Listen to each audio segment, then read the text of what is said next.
Yesterday I got really busy at the office of where I work, and I started to daydream about some of the easier times in my life, and then I started to think about a furniture commercial that had come on TV when I was in 5th grade. So this would have been 1997 or so, and it was I think it was for Levin Furniture, and it said something like buy now and pay in the next century. So and it seemed the next century at the time seemed so far away, and as a kid I just the commercial just sticks out in my head. And then at the end of the commercial there was a jingle for the furniture involved. I'm not sure if it's Levin Furniture. I hope somebody can find this ad, but it had a jingle at the end that said quality furniture, beauty of a lifetime. And it was talking about how you could buy now and pay it at the beginning of the new century, which seemed like a far time away when I was a kid. I was just very stressed out at work yesterday, and that memory just came back to my mind, even though it was over 20 years ago. And the reason I bring this up is because 20 years from now, I'm probably not going to remember how stressed out I was in the office. I'm probably going to be more likely to remember a funny ad I saw on YouTube, or the fact that I decided to record a YouTube video right before work today because I just to help me unwind a little bit. I'm probably going to remember that first. And I think it's important to, when you're having a stressful day, to remember what you will remember 20 years from now. So another thing I like to daydream about is how well, this one I'm not making the same mistake, hopefully. I am getting married soon, in the near future. Not soon, but in the near future. And I'm starting to really try to eke out every bit of single life experiences that I can before I get married.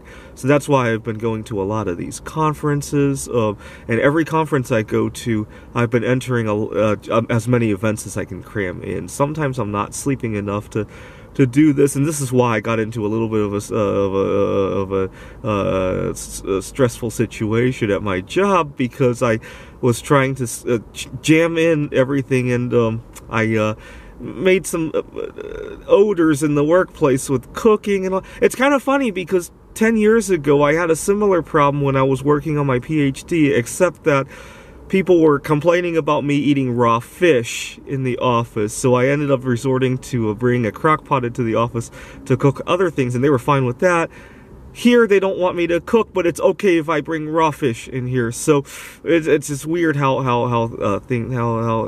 times have changed. I think the attitude well, I was working with students back then. I think part of the problem was that the students, they might have got a little envious that I was eating the raw fish. I mean, it's not cheap, so or something like that. Sometimes people behave a little bit unusually when they want to complain about something that they really can't. You know, they can't. Oh, you know, we're envious about what this guy's eating.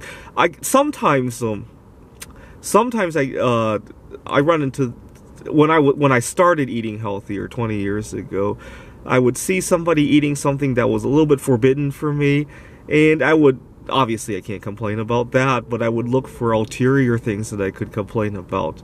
And I think that sometimes weird things like that can happen. If you identify that, sometimes it helps to bring it up to that person. I sympathize that you're on this diet. Is there some way we could resolve this? And if that's the case, sometimes that will suss it out. But again, 20 years from now will be really funny looking back. When I look back at how when other people annoyed me with eating something that was forbidden, it's funny now. I rarely get angry about that when I look back at it. So, but at the time, it was all I could focus on. You know, what I could have done was zoom out and see how that fits in with the rest of my life.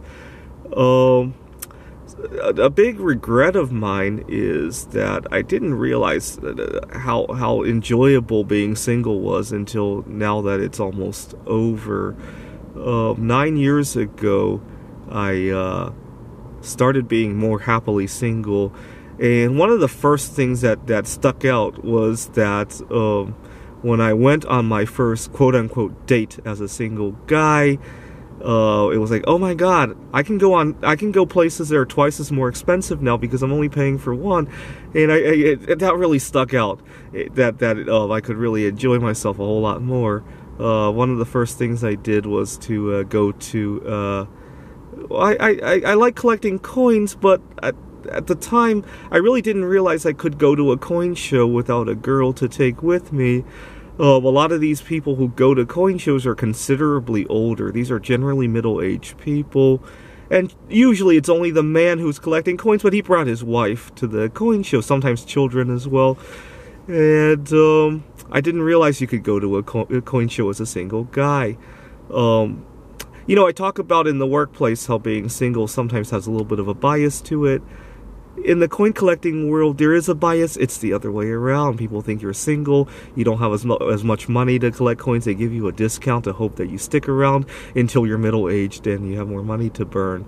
So it was nice. It was nice. In the workplace, it doesn't seem to go that way, though. It's kind of funny.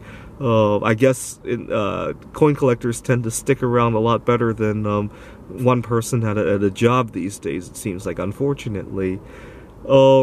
But it stuck out that I had so much more freedom and more money to burn on every date when I was single, and now that it's almost over, I'm starting to wish I had enjoyed it a little bit more, but I still got a year or two left, so it's not completely too late.